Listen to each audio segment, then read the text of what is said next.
హల్లెలూయా. యాక్చువల్గా మనం ఇక్కడ మనం కూడుకునేది నెలకు ఒకసారి ఆల్నెట్లో కూడుకుంటున్నాం కాబట్టి అప్పుడే మేము ప్రభు వల్ల స్టార్ట్ చేసాం నెలకు ఒకసారి. తర్వాత మనం సండేలో ఫస్ట్ సండే మనం ఎక్కడైతే ఇస్తున్నాం, కానీ ప్రతిరోజు ప్రభు బల్ల ఆరాధన మనం ఇస్తూ ఉన్నాం. ఇందులో మీరు ఎంతమంది ప్రతిరోజు ప్రభు బల్ల ఆరాధనలో పాలు పంచుకుంటున్నారు? వావ్, ప్రైజ్ గాడ్, దేవునికి స్తోత్రం కలుగును కాదు. మిగతా వాళ్ళు ఎందుకు పాలు పంచుకోవట్లేదు? మీరు ఎంతమంది బాప్తీసం పొందిన వాళ్ళు ఉన్నారు ఇక్కడ? అరే, అందరూ బాప్తీసం పొందారు. హల్లెలూయా. మరి ఎందుకని ఎర్లీ మార్నింగ్ ప్రభు బలలో పాలు పంచుకోలేకపోతున్నారు మీరు? ప్రభు బలలో పాలు పంచుకోవాలంటే ఏం క్వాలిటీస్ ఉండాలి? స్నానం చేయాలా, బ్రష్ చేయాలా, కొత్త బట్టలు వేసుకోవాలా, తెల్ల బట్టలు వేసుకోవాలా, లేకపోతే నిలువు మోకాళ్ళు వేయాలా, లేకపోతే స్నానం చేయాలా, ఇట్లాంటి చాలా డౌట్స్ ఉంటాయి. సో ఈరోజు నేను అవన్నీ క్లారిఫై చేసిన తర్వాత ప్రభు బలలో పాలు పంచుకున్న తర్వాత ఈ యొక్క మరి సంపూర్ణ రాత్రి కూడికను ముగించాలనుకుంటూ ఉన్నాను. మనం ఇప్పుడు గతంలో లేము, ఇప్పుడు ఎక్కడికి వచ్చేసాం? 25వ తారీఖులోకి వచ్చేసాం. 25వ తారీఖు 10వ నెల 25వ సంవత్సరం. ఆమేన్. హల్లెలూయా, హల్లెలూయా, హల్లెలూయా. సిద్ధంగా ఉన్నారు అందరూ కూడాను? ఈ ప్రభు వాళ్ళ గురించినటువంటి అనేక డౌట్స్ చాలామందికి ఉన్నాయి. పాస్టర్ గారు ఇత్తనే తీసుకోవాలి, ఇంట్లో కూర్చొని తీసుకోకూడదు, లేకపోతే చాలా చాలా డౌట్స్, నెలకు ఒకసారి తీసుకోవాలి, ప్రతిరోజు తీసుకోకూడదు, ఇట్లాంటి డౌట్స్ అని ఉన్నాయి. కాబట్టి ఇవన్నీ నేను బైబిల్ నుంచే రెఫరెన్స్తో చూపిస్తాను. కాబట్టి మీరు అందరినీ నమ్మించాలని కాదు, కానీ వాస్తవం తెలుసుకుంటే సత్యం మిమ్మల్ని స్వతంత్రులుగా చేస్తుంది. హల్లెలూయా, హల్లెలూయా, హల్లెలూయా, హల్లెలూయా. సరే, మరి దేవుని వాక్యంలోనికి వెళ్ళిపోదాం మనం. ప్రభు బల్ల గురించినటువంటి అనేక సందేహాలు ఈరోజు మరి దేవుడు మనకి వాటి నుంచి విడిపిస్తున్నాడని చెప్పి నేను నమ్ముచూ ఉన్నాను. దేవునికి స్తోత్రం కలుగును గాక. బైబిల్ గ్రంథంలో మనం చూసినట్లయితే నిర్గమకాండం 12వ అధ్యాయంలో మనకి ప్రభు బల్ల గురించి ఉంటుంది. అసలు మొట్టమొదట ప్రభు బల్ల అనేటువంటి కాన్సెప్ట్ ఎక్కడొచ్చింది బైబిల్లో? మొట్టమొదట ప్రభు బల్ల, రొట్టె ద్రాక్ష రసం ఎక్కడ కనిపిస్తుంది మనకి? ఎక్కడ? ఆదికాండంలోనే. హల్లెలూయా. మనందరికీ ఏంటంటే కొత్త నిబంధనలోనే రొట్టె ద్రాక్ష రసం గురించి ఉన్నది, ప్రభు బల్ల గురించి ఉన్నది అనుకుంటాం. కానీ ఇది ఎక్కడ ప్రారంభించబడిందంట? ఆదికాండము 14వ అధ్యాయం 19వ వచనంలోనే మనకి ఈ విషయం కనిపిస్తూ ఉంటుంది. మీరు చూసినట్లయితే ఆదికాండం 14వ అధ్యాయం 19వ వచనంలో అక్కడ చూసినట్లయితే, అప్పుడు అతడు అబ్రహామును ఆశీర్వదించి ఆకాశమునకు భూమికి సృష్టికర్త యొక్క సర్వోన్నతుని దేవుని వలన అబ్రహాము ఆశీర్వదించబడును గాక నీయు, నీ శత్రువుల నీ చేతికి అప్పగించిన సర్వోన్నతులకు దేవుడు స్తుతించబడును గాక నీవు చెప్పిన. అప్పుడు అతడు అన్నిటిలో ఇతనికి 10వ వంతు ఇచ్చినని చెప్పింది. 18వ వచనం చూద్దాం మనం. సాలేము రాజైన మెల్కీసెదెకు రొట్టెను ద్రాక్షారసమును తీసుకొని వచ్చెను. ఆమేన్. ఏం తీసుకొచ్చాడంటండి? ఆది కాండం కనీసం 15 అధ్యాయులు కూడా అవ్వలేదు, 14వ అధ్యాయంలోనే దేని గురించి ఉన్నది? ఇదేదో మనకి కొత్త నిబంధనలోనే ప్రారంభించబడింది అనుకుంటూ ఉంటుంటాం. పాత నిబంధనలోనే ఈ యొక్క రొట్టె ద్రాక్ష రసం అనేటువంటిది ఉన్నది. తర్వాత ఇజ్రాయేల్ ప్రజలు బంధకాల్లోకి వెళ్ళిపోయారు. దేవుని చిత్తమేనా? 400 సంవత్సరాలు బానిసత్వంలో ఉన్నారు. దేవుని చిత్తమేనా? కానీ అక్కడ చెప్తాడు 400 సంవత్సరాలు బానిసత్వంలో ఉంటారు, విడిపించబడతారని. ఉంటారని చెప్పాడు, కానీ ఉంచుతాను అని చెప్పలేదు దేవుడు. ఉండటానికి కారణం దేవుడు కాదు. గమనించాలి ఈ సత్యం. చాలామందికి తెలియకపోవటం వల్ల దేవుడు నాకు రోగం ఇచ్చాడు, దేవుడు నాకు సమస్య ఇచ్చాడు, దేవుడు నన్ను శోధించాడు, దేవుడు నన్ను ఇబ్బంది పెట్టాడు, దేవుడు నన్ను ఇరుకులో పెట్టాడు, ఇవన్నీ రాంగ్ అనమాట. దేవుడు నిన్ను విడిపిస్తాడు కానీ బంధించాడు. ఆమేన్. హల్లెలూయా. దేవుడు నీకు స్వస్థత ఇచ్చాడు కానీ అనారోగ్యాన్ని ఇవ్వడు. ఆయన దగ్గర లేని ఎక్కడ తెచ్చిస్తాడు? ఇప్పుడు నాకు కోల్డ్ ఉందనుకోండి, నా పక్కోళ్ళకి కోల్డ్ వస్తుంది. నాకు ఏమీ లేనప్పుడు పక్కోళ్ళకి ఎలాగొస్తుంది? దేవుడి దగ్గర అసలే అటువంటి లేదు, కానీ నువ్వేమనుకుంటున్నావు? అది ఉందనుకుంటూ ఉన్నావు. దేవుడు నాశనానికి కర్త కాదు. మరి నాశనానికి కర్త ఎవడు? సైతానుగాడు. సో కాబట్టి ఇక్కడ ఇజ్రాయేల్ ప్రజలు 400 సంవత్సరాల బానిసత్వంలో బంధకాల్లో ఉండటానికి కారణం దేవుడు కాదు. ఆదాము ఏదైనా వనంలోంచి వెళ్ళిపోవటానికి కారణం దేవుడు కాదు. మరెవరు? అపవాది. సో నీ జీవితంలో ప్రతి జరిగిన నష్టానికి, కష్టానికి, సమస్యకి కారణం దేవుడు కాదు. కానీ నీ జీవితంలో జరుగుతున్నటువంటి ప్రతి సమకూర్పు, ప్రతి సమాధానానికి, ప్రతి పరిష్కారానికి కారణం దేవుడు. హల్లెలూయా, హల్లెలూయా. కాబట్టి ఇక్కడ మొట్టమొదట ప్రభు బల్ల అనేటువంటి ప్రస్తావన ఆదికాండం 14:19 కనిపించింది. అదే ప్రస్తావన కొనసాగుతూ వెళ్తూ మనకు చూసినట్లయితే మరి ఎక్కడ ఈ యొక్క విషయం మనకు స్పష్టంగా ఉందంటే నిర్గమకాండం 12వ అధ్యాయం 8వ వచనం మనం చదివినట్లయితే అక్కడ నిర్గమకాండం 12:8లో ఆ రాత్రియే వారు అగ్ని చేత కాల్చబడిన ఆ మాంసమును పొంగని రొట్టెలను తినవలెను. ఆమేన్. ఇజ్రాయేల్ ప్రజలు 430 సంవత్సరాల వరకు బానిసత్వంలో ఉన్న తర్వాత దేవునికి మొర్రపెడితే దేవుడు జవాబుగా ఏం చేశాడు చెప్పాలి? ఆలకించాడా లేదా? ఆలకించి దేవుడిచ్చిన సమాధానం ఏంటి చెప్పాలి? ఇజ్రాయేల్ ప్రజలు 430 సంవత్సరాలు ఐగుప్తులో బానిసలుగా ఉండిపోయారు, బంధకాల్లో ఉన్నారు. మొరపెడితే దేవుడు వారికి సమాధానం ఇచ్చాడు. ఏంటి అది సమాధానం? వారికి వచ్చిన సమాధానం ఏంటి చెప్పాలి? మాట్లాడాడు వాడితోటి. ఎలా విడిపించాడు? వీళ్ళు ప్రార్థన చేస్తే దేవుడు వీళ్ళకి కనపడలేదు, వీళ్ళతో మాట్లాడలేదు. ఎక్కడికి వెళ్ళాడు? మోసేకి వెళ్ళాడు. మోసే దగ్గరికి వెళ్ళాడు, మోసేని పంపించాడు. హల్లెలూయా. ఈరోజు మీలో చాలామంది బంధకాల్లో ఉండి ప్రార్థించుండొచ్చు, సమస్యలో ఉండి ప్రార్థించుండొచ్చు, కానీ నాకేమీ జవాబు రాలేదనుకుంటున్నారేమో. దేవుడు మిమ్మల్ని ఇక్కడికి పంపించాడు. హల్లెలూయా, హల్లెలూయా. మీ సమాధానం, మీ పరిష్కారం ఇక్కడ ఉండటం వల్ల దాన్ని మీరు పొందుకుని వెళ్తారు. ఆమేన్, ఆమేన్, హల్లెలూయా. చూడండి, ఇజ్రాయేల్ ప్రజలు ఎప్పుడైతే అక్కడికి వచ్చారో అక్కడ ఏం జరుగుతుందంటే రొట్టె ద్రాక్షరసం అంటే పస్కా అంటే ఏంటంటే ప్రభు బల్ల అనమాట. ఆ రాత్రి వాళ్ళు ఏం చేస్తారంట, ఈ యొక్క రొట్టెను, ఆ యొక్క మాంసాన్ని, ద్రాక్షరసాన్ని వాళ్ళు తీసుకోవాల్సిన సమయం అనమాట. ఎప్పుడైతే ప్రభు బలలో పాలు పంచుకున్నారో, ఆమేన్, ఆమేన్, ఎవరైతే ప్రభు బలలో పాలు పంచుకున్నారో వాళ్ళ ఇంటిలో రక్షణ ఉన్నదంట. ఆమేన్, హల్లెలూయా. మిగతా వాళ్ళ ఇంట్లో అందరిలో కూడా డెడ్ బాడీస్ ఉన్నాయి. ఎవరైతే ఈ యొక్క సిస్టాన్ని ఫాలో అవ్వి యేసు ప్రభువుని స్వీకరించారో వారి జీవితంలో మరణదూత ప్రవేశించలేదు. ఎవరైతే ఈ యొక్క ప్రభు బలను తీసుకున్నారో వారి జీవితంలో రక్షణ వచ్చిందనమాట. ఆమేన్. కాబట్టి రక్షించబడిన వారు ఖచ్చితంగా ప్రభు బల్ల తీసుకుంటారు. ప్రభు బల్ల తీసుకున్న వారు ప్రతి సమస్య నుంచి రక్షించబడతారు, కాపుదల ఉంటుంది. ఆమేన్, హల్లెలూయా. అలాగే ఎప్పుడైతే వీళ్ళు ఈ ప్రభురాత్రి భోజనంలో పాలు పంచుకున్నారో వెంటనే ఏమైందంట, ఐగుప్తు బానిసత్వంలోంచి అప్పుడు విడుదల ప్రారంభమైందంట. ఆమేన్. మరి బంధకాలు ఉన్నారా? సమస్యలు ఉన్నారా? మరి అయితే ఏం చేయాలి? ప్రభు బల్లలో పాలు పంచుకుంటే బంధకాల్లో నుంచి, బానిసత్వం నుంచి మీరు బయటపడతారు. ఆమేన్. చూడండి, అంతవరకు ఐగుప్తులు వీళ్ళు ఏం చేస్తున్నారు? బానిసత్వం చేస్తూ ఉన్నారు. కానీ ఇలా బయటకు వచ్చే ముందు దేవుడు ఏం చెప్పాడు తెలుసా? ఆ ఐగుప్తీయుల దగ్గర మీరు ఏం చేయాలంట? బంగారము, వెండి తీసుకోమని చెప్పాడు దేవుడు. అంటే అంతవరకు బానిసలుగా ఉన్నవారు, పేదరికంలో ఉన్నవారు, సమస్యలు ఉన్నవారు సమస్యల నుంచి బయటికి రావటం మాత్రమే కాదు కానీ ఐశ్వర్యవంతులుగా వస్తూ ఉన్నారు. హల్లెలూయా. ఎవరైతే ప్రభు బల్లలో పాలు పంచుకుని దేవుని సంధిలో ఈ ప్రభు బల్లలో పాలు పంచుకుంటారో వాళ్ళు ఐశ్వర్యవంతులుగా బయటకు వస్తూ ఉన్నారు. ఆమేన్.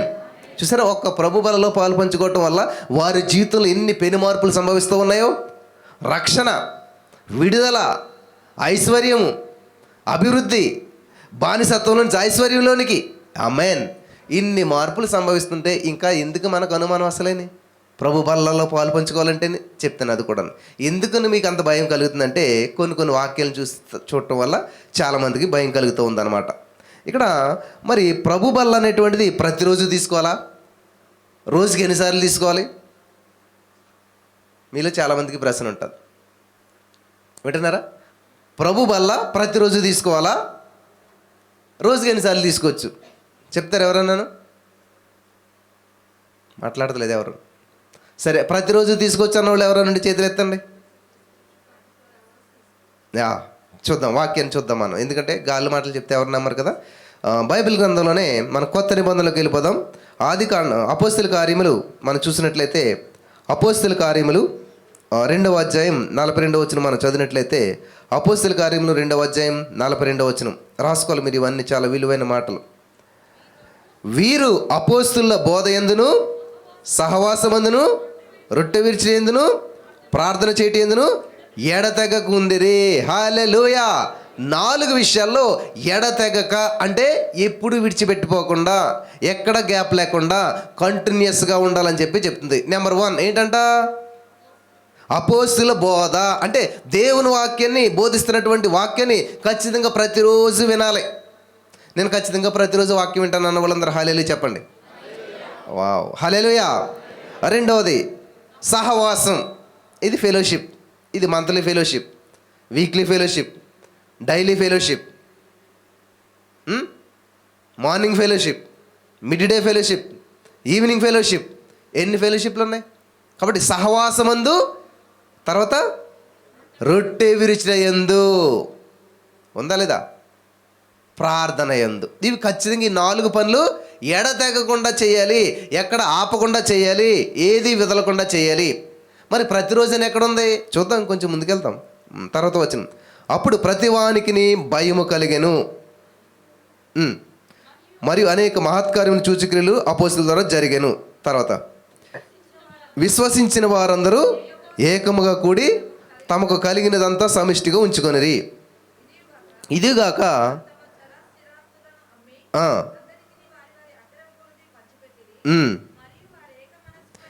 గమనించాలి, వారు ఏక మనస్కులై ప్రతిదినము దేవాలయంలో తప్పక కూడుకొనుచు ఇంటింటా రొట్టె విరుచుచు దేవుని స్తుతించుచు ప్రజలందరి వలన దయ పొందిన వారై. ఈ వచనాన్ని మీరు చాలా జాగ్రత్తగా గమనించాలి. ప్రభు వల్ల ఎక్కడ తీసుకోవాలంటండి? దేవుని సందులోనే తీసుకోవాలి అని చాలామందికి భ్రమ అన్నమాట. ఎక్కడ తీసుకోకూడదు, అది ప్రభువు వల్ల పరిశుద్ధం. కాబట్టి దేవుని సందులోనే కేవలం దేవుడి సేవకుడితే మాత్రమే తీసుకోవాలి, మనం ఎవరు ముట్టుకోకూడదు కదా. ఇది కాన్సెప్ట్. ప్రభు వల్ల తీసుకున్నప్పుడు తెల్ల బట్టలు వేసుకోవాలి, ప్రభు వల్ల తీసుకున్నప్పుడు తలస్నానం చేయాలి, ప్రభు వల్ల తీసినప్పుడు నిలువు మోకాళ్ళు ఉండాలి. ఇదే ఆలోచనలో చాలామంది ఉన్నారు. కానీ ఇక్కడ ఆదిమ అపోస్తల కాలంలో ప్రభు వల్ల ఏం చేశారంట? ప్రతి ఇంట చెప్పాలి అందరం. ఎక్కడ? ప్రతి ఇంట కుదిరినప్పుడా, అనుకూలం ఉన్నప్పుడా, ప్రతిరోజు చెప్పాలి. ప్రతి ఇంట ప్రతిరోజు, ప్రతి ఇంట ప్రతిరోజు. కాబట్టి మీరు ప్రతి ఇంట్లోనూ ప్రభు వల్ల తీసుకోవాలనుకోండి, ప్రతిరోజు మీరు తీసుకోవాలనుకోండి. అంటే ప్రతిరోజు ప్రతి ఇంటికి పాస్టర్ గారు వచ్చి ఇస్తాడా? మీరు చాలామంది పాస్టర్ గారు ఇస్తేనే మేము తీసుకుంటాం, ఇంకెవరు ఇచ్చినా మేము తీసుకోం. పైగా మా పాస్టర్ గారు ఇస్తేనే మేము తీసుకుంటాం, పైగా నాకు బాప్తిస్మం ఇచ్చిన పాస్టర్ గారు ఇస్తేనే నేను తీసుకుంటాను. ఇట్లాంటి ఆలోచనలు చాలామంది ఉండిపోయారు సమాజంలో ఇప్పుడు ఈ రోజున. ఎందుకంటే నాకు చాలా కాల్స్ వస్తాయి కాబట్టి నేను చెప్తున్న విషయాలు. నేను ఒకవేళ మీరు అటువంటి భ్రమలో ఉన్నట్లయితే, నిజంగానే మీరు అనుకున్నట్టుగానే పాస్టర్ గారు ఇస్తేనే తీసుకోవాలని భ్రమలో మీరుంటే ఓకే, వాస్తవమే, పాస్టర్ గారు ఇస్తేనే తీసుకోండి. ఏ పాస్టర్ గారు? పేతురు పత్రిక 2:9 ఏముంటుందంటే, మీరు రాజులైన యాజక సమూహం. యాజకుడు అనగా సేవకుడు, సేవకుడు అనగా పాస్టర్ గారు. ఎవరంటండి ఇప్పుడు పాస్టర్ గారు? నీకు నువ్వే పాస్టర్. ఆమేన్, హల్లెలూయా. నీకు నువ్వే పాస్టర్. దావీదు గారి జీవితంలో సమస్య వచ్చి పడ్డది, అందరూ రాళ్ళతో కొట్టి చంపాలని చూశారు. కానీ దావీదు గారి కోసం ఎవరన్నా ప్రార్థన చేస్తారంటే ఎవరు లేరంట. అప్పుడు ఆయన ఏం చేశాడు? ఆ ఎపోది ఇలా తండయ్య, ఆ పాస్టర్ గారు వేసుకుని వస్త్రం ఇలా తండి అని చెప్పి ఆయనే ఎపోది వేసుకుని ఆయనే పాస్టర్ గారు అయిపోయి ఆయన కొరకు ఆయనే ప్రార్థన చేసుకుని ఆయన కొరకు ఆయన ఎంక్వైరీ చేసుకుని ప్రభు అని చెప్పి దేవునితో మాట్లాడితే అప్పుడు దేవుడు జవాబిస్తే ఎల్లు యుద్ధానికంటే వెళ్ళాడంట. ఎవరు చేశారు ఆయన కోసం? ఆయనకు ఆయనే పాస్టర్ అయ్యాడు. కాబట్టి నీకు ప్రభు వల్ల తీసుకోవడానికి పాస్టర్ గారే అవసరమైతే అప్పుడు నువ్వేం చేయాలంట? నీకు నువ్వే పాస్టర్ గారుగా మారిపోవాలి, పాస్టర్ గారు అయిపోవాలి, పర్మనెంట్ పాస్టర్ గారుగా అయిపోవాలి మాట నువ్వు. హల్లెలూయా. నీ జీవితానికి నువ్వే పాస్టర్ గారు అయిపోవాలి. వినుట వల్ల విశ్వాసం వస్తుంది. వినివాడు చెప్పేవాడు ఎవరు లేరు, మరి ఏం చేస్తావు? మరి ఎలా వింటావు నువ్వు? వింటున్నారా? ఎలా వింటారు? నీది నువ్వే వినాలి. దేవుడు లోకమును ఎంతో ప్రేమించింది. నేను చదివనా? నా మాట నాకే వినపడుతుంది. అంటే వినుట వల్ల విశ్వాసం వస్తుంది. అంటే ఎవరో చెప్తే వింటమే కాదు, నీది కూడా నువ్వు వినాలి. అప్పుడు నీ మాట ద్వారా కూడా నీకు విశ్వాసం వస్తుంది. హల్లెలూయా, హల్లెలూయా. కాబట్టి ప్రతి దినము ఇంటింట రొట్టె విరుచుట యందు క్రమంగా ఉండాలంటండి. సో ఇంకేమైనా డౌట్స్ ఉన్నాయి ఇందులోను? మీ ఇంట్లో రొట్టె విరొచ్చా లేదా? ప్రతిరోజు తీసుకొచ్చా లేదా? నీకు నువ్వు తీసుకొచ్చా లేదా? Any doubts? హల్లెలూయా. కాబట్టి చాలామందికి డౌట్స్ అనమాట. మరి తల స్నానం చేసే తీసుకోవాలా? బ్రష్ చేయాలా? ఇప్పుడు మీరు ఏమైనా బ్రష్ చేస్తారా? ప్రభు వాళ్ళు తీసుకుంటారు ఇప్పుడు అందరూ కూడా. కానీ ఎవరు కూడా బ్రష్ చేయలేదు, చేయరు, చేసే అవకాశం లేదు. అమ్మో నేను బ్రష్ చేస్తేనే తీసుకుంటాను అని మీరు పొరపాటు పడి ఎలా ముట్టుకోకుండా ఉండకండి. బ్రదర్ మరి మేము ఆడవాళ్ళం కదా, మాకు పీరియడ్స్ వస్తాయి కదా, మరి ఈ టైంలో మేము ఏం చేయాలి? మేము అపవిత్రపరచబడిపోయాం కదా, దాన్ని ముట్టుకోవచ్చా, ముట్టుకోకూడదా? ఇట్లాంటి భ్రమ చాలామందికి ఉంటుంది అనమాట. మీరు గమనించినట్లయితే ప్రియులారా, పాత నిబంధనలో 2 ప్రాముఖ్యమైన ఈమెయిల్ ఉన్నాయి. నెంబర్ 1 నీటి బాప్తిస్మము, నెంబర్ 2 ప్రభు బల్ల. ఈ 2 ఖచ్చితంగా చేయాలన్నమాట. బాప్తిస్మం పొందిన ప్రతి వారు కూడా ఖచ్చితంగా ప్రభు బల్లలో పాలు పంచుకోవాలి. ఇది ప్రభు బల్ల అనేటువంటిది ఏంటంటే ఫిజికల్కి సంబంధించింది కాదు. ఇప్పుడు మీరు చెప్పింది స్నానము, తలదూవటం, పౌడర్ రాయటం, లేకపోతే బట్టలు వేసుకోవటం, ఇవన్నీ కూడా దేనికి సంబంధించినవి? దేహానికి సంబంధించినవి. కానీ ఇది ప్రభు బల్ల అనేటువంటి దేనికి సంబంధించిందంట? ఆత్మకు సంబంధించింది. కాబట్టి నీ ఆత్మ సిద్ధపడి ఉండాలి, నీ ఆత్మ శుద్ధిగా ఉండాలి. ఆమెన్, ఆమెన్, హల్లెలూయా. గమనించవలసినటువంటి విషయాలు ఇవన్నీ కూడా చాలా జాగ్రత్తగా ఉండాలి. కాబట్టి నీటి బాప్తిస్మం అనేటువంటిది చాలా ప్రాముఖ్యమైనటువంటి, ఏమని చెప్పాలి, ఒక ఆచారం అనాలో, ఒక నిబంధనలో. ఈ 2 చాలా ప్రాముఖ్యం కొత్త నిబంధనలో. ఆమెన్, హల్లెలూయా, హల్లెలూయా. కాబట్టి దేవుడి మీద మనకి ఏమి ఉండాలంటే గౌరవం ఉండాలి, భయం కాదు. విన్నారా? తండ్రిని తల్లిని మనం తండ్రి అన్నా భయపడతాం మనం, కానీ అది ఏం భయం? అది చంపేస్తాడో అనే భయం కాదు, గౌరవం. మా నాన్నకి చెడ్డ పేరు రాకూడదు, మా నాన్నకి అవమానం రాకూడదు, మా నాన్నకి బాధ కలిగించకూడదు అనేటువంటి ఉద్దేశంతో వాళ్ళు ఏదైనా పొరపాటు చేయడానికి భయపడుతుంటుంటారు. అది భయం కాదు, గౌరవం అనమాట. అలాగే దేవుడు మనం ఏం చేయాలంటే గౌరవించాలి. వింటున్నారా? పరిశుద్ధత అంటే దేవుడి మీద గౌరవాన్ని మనం పెంచుకోవటం అన్నట్టు, గౌరవం కలిగి ఉండటం. కాబట్టి ఈ రోజున చాలామందికి వచ్చేటువంటి డౌట్స్ అనమాట. బ్రదర్ మరి మేము పరిస్థితిలో ఉన్నాం, తీసుకొచ్చా? ఇంకా ఎవరు నాకు ఫోన్ చేశాడు అనమాట, మరి మ్యారేజ్ అయిన వాళ్ళు ఉంటారు కదా, భార్యాభర్తలు కలుస్తారు కదా, మరి తెల్లారకుండా 3 గంటలు వేసి మేము రొట్టె ద్రాక్షరసం తీసుకుంటే ఎలాగా? తీసుకొచ్చా లేదా? తీసుకొచ్చంటారా? అమ్మో, అలా చేయకూడదు బ్రదర్, పాపం. గలతీ 3:13 ప్రకారం దేవుడు మన యొక్క ఈ మలినం అంతా కూడా ధర్మశాస్త్ర సంబంధమైన పాపానంతా కడిగేశాడు. హల్లెలూయా, హల్లెలూయా. కాబట్టి ఇక్కడ వివాహము అన్ని విషయాల్లో ఘనమైంది, పానుపు నిష్కళంకం.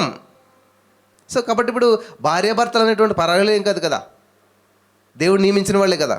ఆ విషయంలో అదేమి తప్పేమో కాదు. పాన్పు ఎలాగ ఉండాలంట? పాన్పు అంటే పడక ఎలాగ ఉండాలంట? నిష్కళంకంగా ఉండాలి. అది కళంకం కాదు, అది దేవుడు నియమించిన నియమం అది. కాబట్టి దాని విషయంలో దాన్ని ఏమీ దేవుడు తప్పు పట్టడు. సో ఇలాగా మీరు ఒకవేళ పీరియడ్స్ టైంలో ఉన్నా కానీ, ఒకవేళ ఈ విషయాల్లో ఉన్నా కానీ, బ్రష్ అయిపోయినా కానీ, స్నానం చేయలేకపోయినా కానీ, ఇటువంటి విషయాలు లేదు బ్రదర్ మా పిల్లలు నేను బాగా తిట్టేశాను, దాన్ని కూడా దేవుడేమీ పట్టించుకోడు.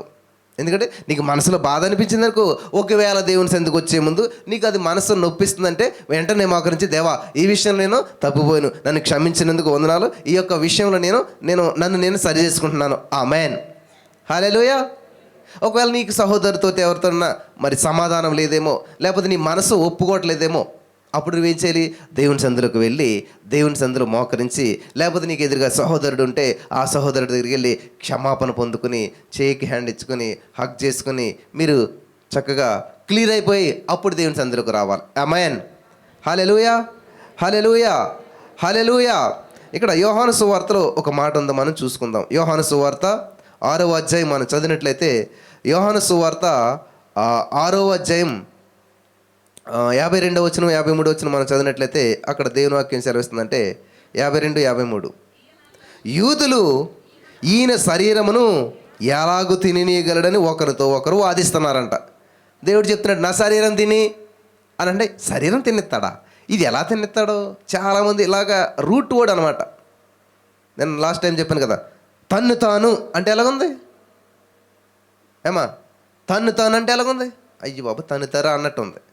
కానీ యాక్చువల్గా దాన్ని కొంచెం ఆగి ఆలోచించి పలుకమనుకోండి. తనను తాను మాట ఒకటే, కానీ పలికే విధానంలో తేడా వచ్చేసింది. తనను తాను తగ్గించుకున్నవాడు హెచ్చించబడతానని బైబిల్లో ఉంది. తన్ను తాను హెచ్చించుకుంటానంటే ఎలా ఉన్నది? అర్థం మారిపోయింది కదా. అలాగే ఇక్కడ ఏమనున్నది? నా శరీరం తినని చెప్పాడు దేవుడు. దాని రూట్ వర్డ్ డైరెక్ట్గా తీసుకుని, అయ్యో బాబోయ్ శరీరాన్ని ఎలా తినేస్తాడు ఈయన అనుకుంటూ ఉన్నారు. చూద్దాం 53వ వచనం. కావున యేసు ఇట్లా, నేను మీరు మనిషి కుమారుని శరీరము తిని ఆయన రక్తము త్రాగితేనే కానీ మీలో మీరు జీవము గలవారు కారు. ఆమేన్, హల్లెలూయా. అంటే ప్రభు బలలో పాలు పంచుకొనలేకపోతే మనలో జీవం లేని వ్యక్తిని ఏమంటారు?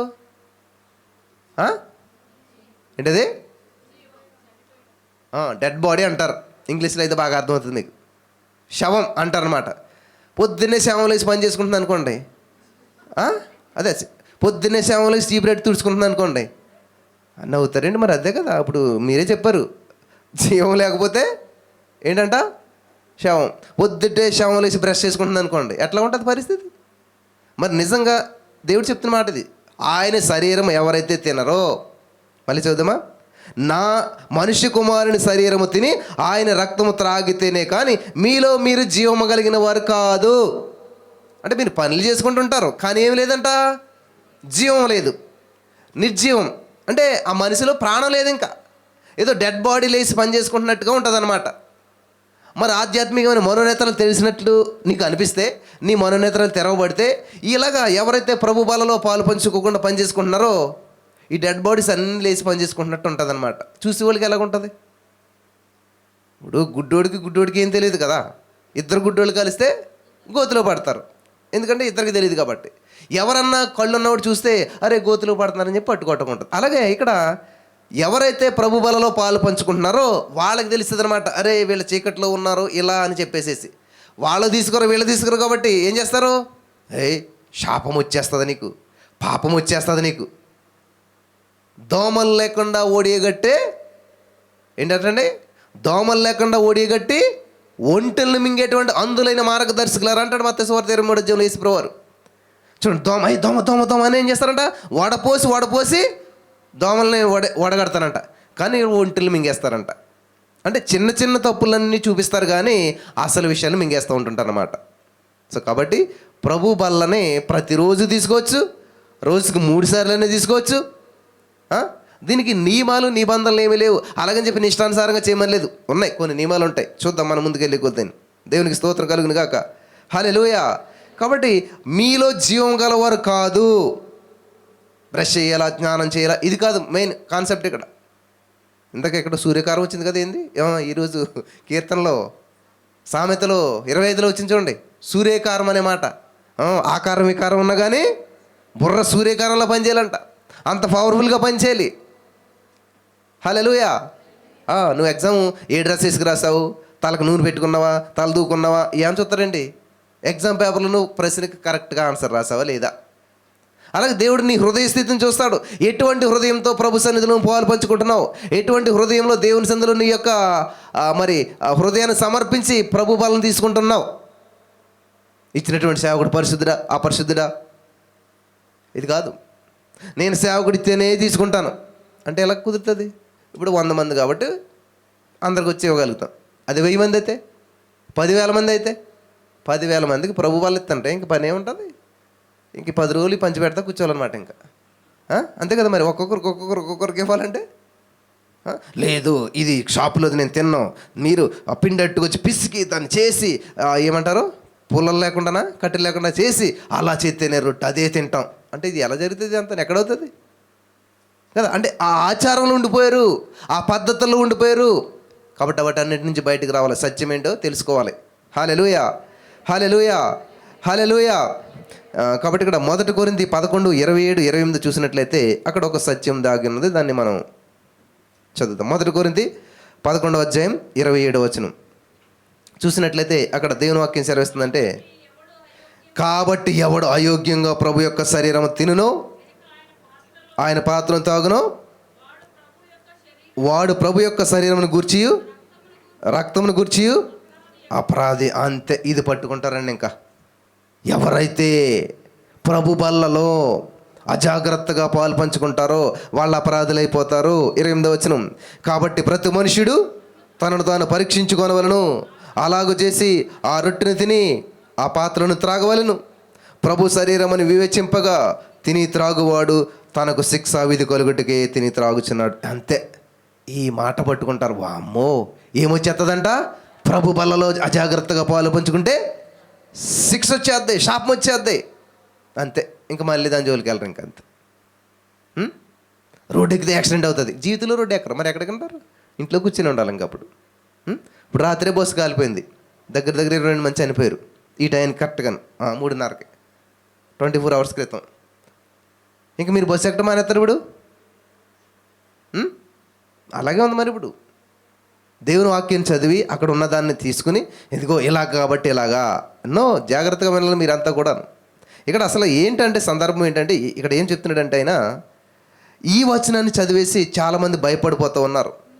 దేవుడు మన నుంచి ఆశించేటువంటిది ఏంటంటే గౌరవం, రెవరెన్స్, హోలీనెస్ అనుకుంటున్నారు చాలామంది. నీవు కష్టపడి సంపాదించే వచ్చేటువంటిది కాదు పరిశుద్ధత. దేవుడు మనకి ఆపాదిస్తే వచ్చింది, మనం సంపాదించుకుంటే వచ్చింది కాదు. వింటున్నారా?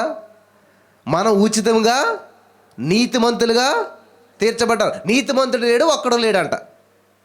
మరి మనం నీతిమంతులు ఎలాగయ్యాం? ఉన్నారు ఒక ఆయన, ఎవరు? యేసయ్య. ఆయన నీతి మనకు ఆపాదించబడింది కాబట్టి ఉచితంగా కృప ద్వారా మనం రక్షించబడ్డాం, ఉచితంగా కృప ద్వారా నీతిమంతులుగా తీర్చబడ్డాం.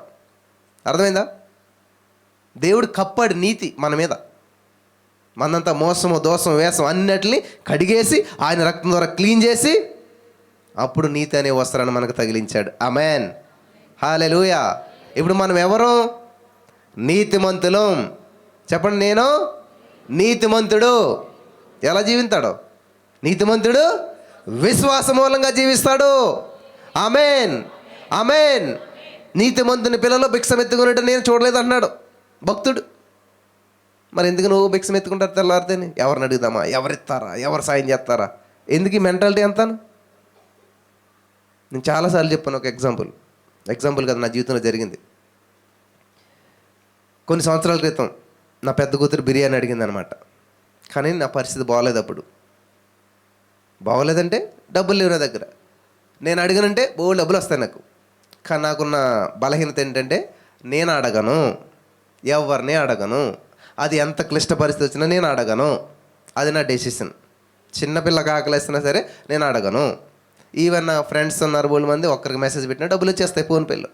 కానీ బైబిల్ ఏం సెలవిస్తుంది? నీతిమంతుని పిల్లలు నేను భిక్షం ఎత్తుకోవటం ఏంటి, నేను అడుక్కోవటం ఏంటి, నా చేయి కింద పెడతాం ఏంటి, ఇంపాసిబుల్ అని చెప్పి నేను నా భార్య మేమంతా ఉన్నాం, ప్రార్థన చేసుకుంటున్నాం, తలుపు వేసుకుని. హల్లెలూయా.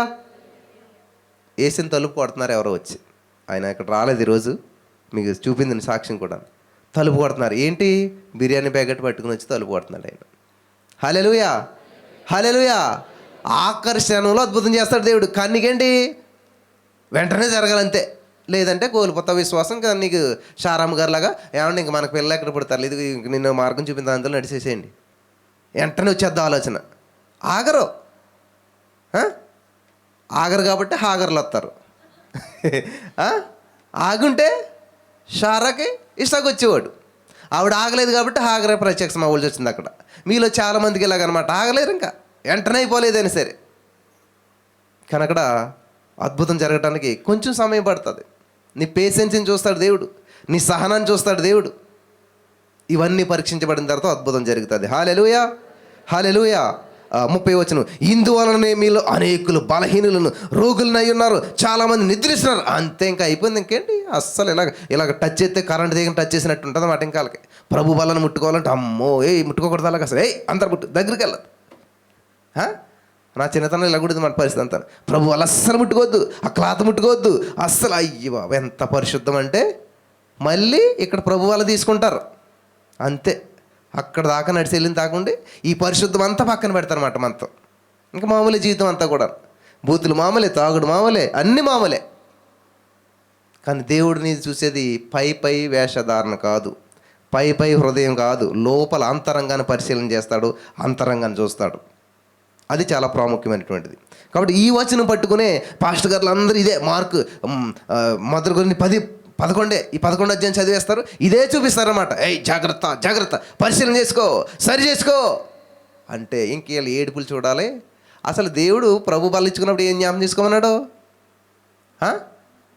ఏంటది? ఎవరిని జ్ఞాపం చేసుకోవాలంట?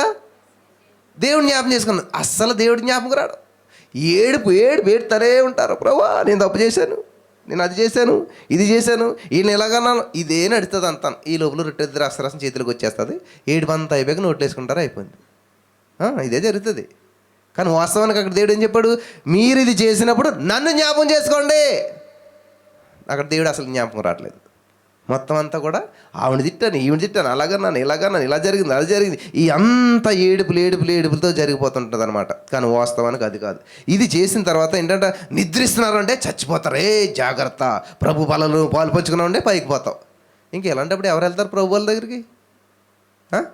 ఇది ఈ విధానం అంతా పాత నిబంధనలు ఉండేది అనమాట. పరిశుద్ధ స్థలం, అతి పరిశుద్ధ స్థలం, అక్కడికి వెళ్ళాలంటే మధ్యలో తెర ఉండేది అనమాట. ఈ పరిశుద్ధ స్థలం వరకు కొంచెం అవకాశం ఉండేది. అతి పరిశుద్ధ స్థలంలోకి యాజకుడు మాత్రమే, అంటే సేవకుడు మాత్రమే వెళ్ళేటువంటి వాడు. ఆయన వెళ్ళి ఏం చేసేవాడు? మనం చేసినటువంటి తప్పిదాలకి ఆ డబ్బులు ఉన్నవాడైతే గొర్రె పిల్ల, లేనివాడైతే పావురం పట్టుకెళ్ళేవారు. ఈ పావురాన్ని పట్టుకెళ్ళి అక్కడ బలి ఇచ్చి వచ్చేవాడు అనమాట. ఒకవేళ ఈ యాజకుడిలో తప్పు ఉంటే ఆ బలిపీఠం అతి పరిశుద్ధ స్థలంలో గదిలోకి పైకి పోయేవాడు అనమాట. మరి పైకి పోతే అక్కడికి ఇంకొకటి ఎవడ తగలేదు, ఎలా తీసుకురావాలి?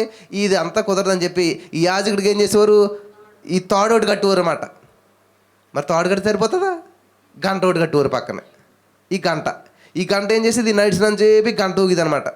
మనకి ఎద్దు మేడలో గంట కడతారు కదా, అంటే అది వస్తుందని తెలుస్తుంది, గమ్మున ఎవరినైనా పొడుతుంది కాబట్టి తెలుస్తుంది అని ఒక సింబల్ అనమాట. అలాగే యాజకుడు గంట కట్టేవారు. ఈయన ఏం చేసేవాడు? ఈ పని అంతా చేస్తున్నప్పుడు గంట ఆడుతూ ఉండేది. ఓహో బతికే ఉన్నాడు మనోడు, బాగానే ఉన్నాడు అనుకునేవారు. పొరపాటుని గంట ఆగిపోయింది అనుకో, లాగంటారా తాడు అనేవారు అనమాట. అంటే ఆయన ఏదో తప్పు చేశాడు, అయిపోయాడు, అంత తాడుతో లాగేసేవారు, ఇంకా సమాధి కార్యక్రమాలు చేసుకునేవారు. అటువంటి పరిస్థితిలో ఉన్నప్పుడు ఎప్పుడైతే యేసుప్రభువు 33 సంవత్సరాలు జీవించి సిలువ వేయబడ్డాడో, సిలువ వేయబడిన సమయంలో ఈ పరిశుద్ధ స్థలానికి అతి పరిశుద్ధ స్థలానికి మధ్యలో ఒక తెర ఉంటుందంట. ఏంటది? అడ్డు తెర. ఎప్పుడైతే యేసుప్రభువు సిలువ వేయబడ్డారో ఆ అడ్డు తెర అంతా కూడా చినిగిపోయిందంట, చీల్చివేయబడిందంట. అంటే అతి పరిశుద్ధ స్థలంలోకి అందరికీ కూడా అవకాశం వచ్చేసింది. హల్లెలూయా, హల్లెలూయా, హల్లెలూయా. కాబట్టి నీ మలినాన్ని, నీ దోషాన్ని, నీ తప్పిదాల్ని, సమస్తాన్ని యేసు రక్తము ద్వారా నిన్ను శుద్ధి చేసేసాడు. నమ్మిన వారందరూ ఆమెన్ చెప్పండి. ఆమెన్, ఆమెన్, హల్లెలూయా, హల్లెలూయా. కాబట్టి నేను చాలా పాపాలు చేశానండి. దేవుడి దృష్టిలో పాపాలు ఉండవు. లోక పాప మును ఒకటే ఉంటుంది, అంతే. సైతానుడు వచ్చి నీ దగ్గర లిస్ట్ చెప్తాడు అనమాట. ఆ పాపం, ఈ పాపం, అనేక పాపాల లిస్టు. కానీ దేవుని దృష్టిలో పాపము ఒకటే. ఆ పాపాన్ని ఏం చేస్తాడు దేవుడు? లోక పాపాన్ని అంతటిని కూడా మోసుకొని పోయిన గొర్రె పిల్లగా మన యేసుక్రీస్తు ప్రభువు ఉన్నాడు ఇక్కడ. కాబట్టి ఇక్కడ చాలామంది ఏం చేస్తారంటారంటే ఈ యొక్క 11వ అధ్యాయం 17-18 వచనాలు కూడా చూసినట్లయితే ఇక్కడ ఒక విషయం ఉంది, మనం చూద్దాం. 11వ అధ్యాయం 17. మీకు ఈ ఆజ్ఞనిచ్చుచు మిమ్మును మెచ్చుకొనను, మీరు కూడి వచ్చేది ఎక్కువ కీడుకే కానీ ఎక్కువ మేలుకు కాదు. ఎందుకనంట చూద్దాం. మొదటి సంగతి ఏమనగా, మీరు సంఘమందు కూడినప్పుడు మీలో కక్షలు కలవని వినిచున్నాను, కొంత మట్టికి ఇది నిజమని నమ్ముచున్నాను. కాబట్టి మీరు సరి చేసుకోండి, మీ తప్పిదాలు మీరు ఒప్పుకోండి అని ఆ సంఘంలో ఉన్న విషయాల గురించి పౌలు గారు మాట్లాడుతూ, ఇట్లాంటివి ఉండకూడదు, ప్రభు వాళ్ళలో పాలు పంచుకునేటప్పుడు ఐక్యత కలిగి ఉండాలి, సమాధానం కలిగి ఉండాలి, మిమ్మల్ని మీరు సరి చేసుకోండి అని చెప్పి చెప్తూ ఉన్నాడు అనమాట ఆయన. హల్లెలూయా, హల్లెలూయా. ఇక్కడ యోహాను సువార్త 1వ అధ్యాయం మన 9వ వచనం మనం చదివినట్లయితే అక్కడ ఏమని ఉన్నదంటండి? యోహాను సువార్త 1వ అధ్యాయం 29వ వచనంలో చదివినట్లయితే అక్కడ దేవుని వాక్యం సెలవుస్తుందంటే, మరునాడు యోహాను యేసునొద్దకు రాగా చూచి, ఇదిగో లోక పాపమును మోసుకొని పోవు దేవుని గొర్రెపిల్ల. దేవుని దృష్టిలో ఒక్కటే మూల పాపం. ఏంటంటండి? చెప్పాలి. యేసు ప్రభువుని నమ్మకపోవటమే పాపం అన్నమాట. నమ్మినులందరూ మార్కు సువార్త 16:16 బాప్తిసం ఇచ్చి ముందు చెప్తారు కదా, నమ్మి బాప్తిసం పొందినవాడు అయిపోయింది, నమ్మని వానికి శిక్ష విధించబడింది. ఇక్కడ మీరు గమనించాలి, యేసు ప్రభువు వారు నమ్మని చెడ్డోళ్ళందరూ కూడా ఎక్కడికి వెళ్తారు? నరకం వెళ్తారా? జాగ్రత్తగా లేదు నేను చెప్పిన మాట. యేసు ప్రభువుని నమ్మిన చెడ్డోళ్ళందరూ కూడా పరలోకం వెళ్ళిపోతారు. యేసు ప్రభువుని నమ్మని మంచి వాళ్ళందరూ కూడా నరకానికి వెళ్ళిపోతారు. అర్థమైంది మీకు నేను చెప్పిన మాట? యేసు ప్రభువుని నమ్మినటువంటి చెడ్డోళ్ళు, చెడు పనులు చేసిన వాళ్ళు, పాపం చేసిన వాళ్ళు అందరూ కూడా యేసు ప్రభువుని నమ్మారు కాబట్టి, ఆయన నీతి వారికి ఆపాదించబడింది కాబట్టి, యేసు రక్తం ద్వారా కడగబడ్డారు కాబట్టి వాళ్ళ పరలోక రాజ్యానికి వెళ్ళిపోతారు. కొంతమంది మంచి వాళ్ళు ఉంటారు కానీ యేసు ప్రభువుని నమ్మరాలు. అవటానికి మంచోళ్ళే, తప్పు చేయలేదు, బూతులు తిట్టలేదు, మోసం చేయలేదు, కానీ మంచోళ్ళు. ఆ మంచితనం వాళ్ళ పరలోక రాజ్యం తీసుకెళ్ళడానికి పని చేయలేదు. వీళ్ళు చెడ్డోళ్ళే, కానీ చెడు పనులు చేశారు, మోసాలు చేశారు, దోషాలు వేషాలు అన్నీ చేశారు. కానీ యేసుప్రభువుని నమ్మేసరికి యేసుప్రభు వారి నీతి వారికి ఆపాదించబడిపోయి వాళ్ళు నీతిమంతులుగా తీర్చబడి యేసు రక్తం చేత కడగబడ్డారు, యేసుప్రభువుని స్వీకరించారు, పరలోక రాజ్యానికి వారసులైపోయారు. హల్లెలూయా, హల్లెలూయా, హల్లెలూయా. కాబట్టి ఇక్కడ లోక పాపము అంటే ఏంటంటారా? ఎవరి పాపం? దేశం అంటే మట్టి కాదోయ్, దేశం అంటే మనుషులు. అంటే ప్రపంచంలో ఉన్న ప్రతి వారి పాపాన్ని యేసుక్రీస్తు ప్రభువారు ఏం చేశాడంట? ఇప్పుడు నా ఫోన్ ఇక్కడ ఉంది, ఎవరో తీసుకుపోయారు, ఇక్కడ ఉంటుందా లేదా? నేను ఇక్కడ ఎంత నెత్తిన దొరుకుతుందా?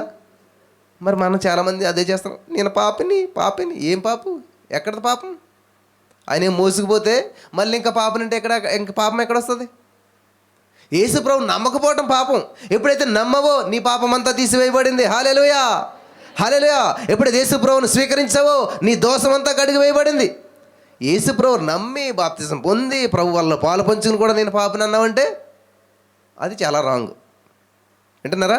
ఒకవేళ మీరు తప్పిదం చేసినా కానీ, ఫర్ ఎగ్జాంపుల్ తప్పిపోయిన కుమారుడు ఉన్నాడు, తండ్రి ఆస్తి నాశనం చేశాడు, తండ్రికి చెడ్డ పేరు తెచ్చాడు, తండ్రికి దూరం అయిపోయాడు.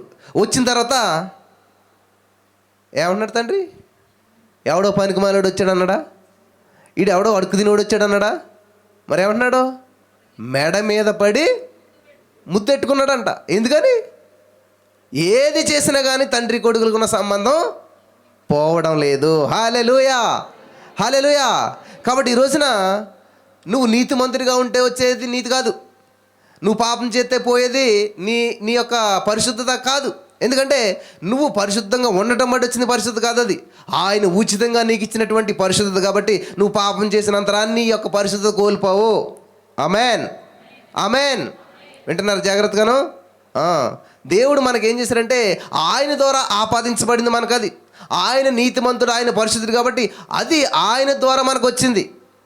కాబట్టి నువ్వు దాన్ని కోల్పోవటానికి, లేకపోతే నువ్వు తప్పు చేస్తావు కాబట్టి నీ పరిశుద్ధత కోల్పోవటం అట్లా ఉండదు. ఎప్పటికీ తప్పుపోయిన కుమారుడు ఎప్పటికీ కూడా కుమారుడే. అలాగని మీ ఇష్టానుసారంగా పాపం చేయడానికి లైసెన్స్ ఇది కాదు, కాదు, కాదు, కాదు, కాదు. నిజంగా దేవుడిచ్చినటువంటి కృపను గుర్తిస్తే ఆ కృపను దాటి ఎప్పటికీ వెళ్ళిపోలేవు. ఆమేన్, హల్లెలూయా, హల్లెలూయా. ఇక్కడ 1 కొరింథీ 11:31 మనం చూసినట్లయితే అక్కడ ఏమని సెలవిస్తుందంటే, నేను ఆయనను ఎరుగనైతిని కానీ ఆయన ఇజ్రాయేలుకు ప్రత్యక్షమగుటకు నేను నీళ్లతో బాప్తిసం ఇచ్చి వచ్చిన నేను. 33 చూద్దాం. నేను ఆయనను ఎరుగనైతిని కానీ నీళ్లతో బాప్తిసం ఇచ్చుటకు నన్ను పంపినవాడు నీవెవని మీద ఆత్మ దిగి వచ్చి నిలిచి చూచిదో ఆయనే పరిశుద్ధాత్మతో బాప్తిసం ఇచ్చేవాడని నాతో చెప్పాను. ఇదంతా మరి యోహాను గారు చెప్తున్నటువంటి విషయాలు. మరి బ్రదర్, మరి పాపాలు ఎందుకు ఒప్పుకోవాలి మనం? ఇప్పుడు నాలో పాపం లేదంటున్నారు, మరి పాపాలు ఒప్పుకోవాలన్నారు. ఎందుకని ఒప్పుకోవాలి? ఇప్పుడు మనం తప్పు చేసాం, అది ఒప్పుకోకపోతే మనకి చాలా మనసు బాధ కలుగుతుంటుంది. మరి దేవుడి దగ్గర మనం పాపం ఒప్పుకోవాలా? ఆయన మోసుకుపోయినప్పుడు మళ్ళీ మనం దేవుని దగ్గర పాపం ఎందుకు ఒప్పుకోవాలి? ఆలోచించారు ఎప్పుడన్నా? ఈ చిన్న సత్యం తెలిస్తే అసలు మీ మైండ్ నూతనం అయిపోతుంది, మార్చబడిపోతుంది అనమాట. ఇక్కడ నుంచి ప్రార్థనా విధానం ఎలా ఉండదు. ఈ సత్యాన్ని మీరు తెలుసుకోవాలి. చూద్దాం. యోహాను రాసినటువంటి మొదటి పత్రిక 3వ అధ్యాయం 19వ 3వ అధ్యాయం 19వ త్వరగా. ఇందువలన మనము సత్య సంబంధులమని ఎరుగుదుము, దేవుడు మన హృదయము కంటే అధికుడై సమస్తమును ఎరిగి ఉన్నాడు గనుక మన హృదయము ఏ విషయములలో మన యందు దోషారోపణ చేయుచున్నదో ఆయా విషయములలో ఆయన ఎదుట మన హృదయములను సమ్మతిపరుచుకుందుము. హల్లెలూయా, హల్లెలూయా.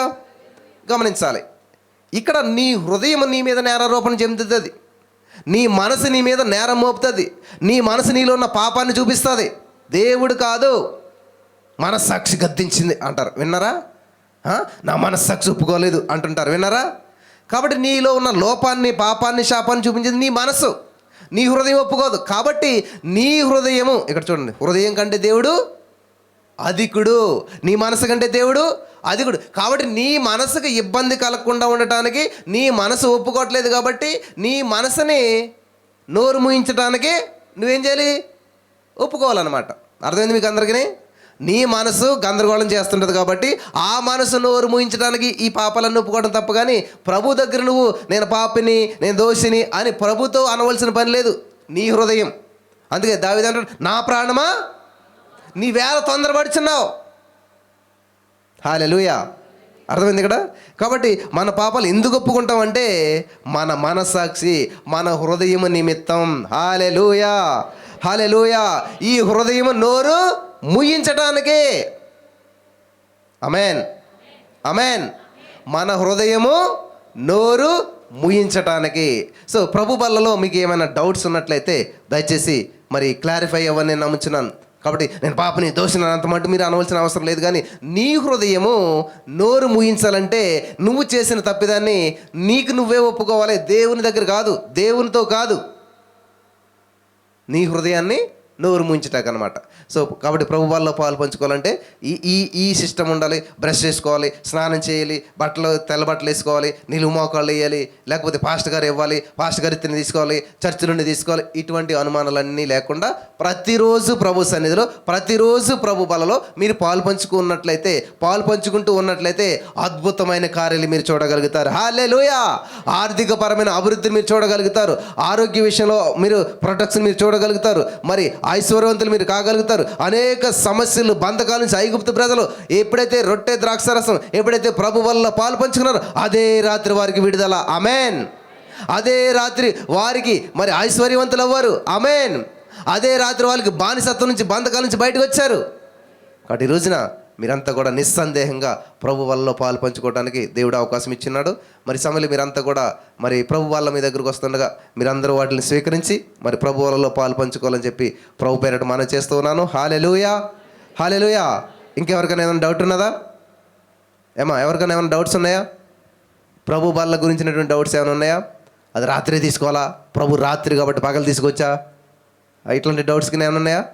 ఏమీ లేవు కదా. సో నిస్సందేహంగా మరి ప్రభు బలలో మీరంతా కూడా పాలు పంచుకున్నట్లయితే మనం ఆశీర్వాద ప్రార్థన చేసుకుని ఈ యొక్క కూడికని ముగించుకుందాం. Hallelujah, hallelujah. Thank you Jesus, thank you Lord. వందనాలు యేసయ్యా, వందనాలు, వందనాలు. దయచేసి మోకరించండి, అందరం మోకరించండి. Thank you Jesus, thank you Lord, thank you Lord, thank you Jesus. Hallelujah, hallelujah, hallelujah, hallelujah.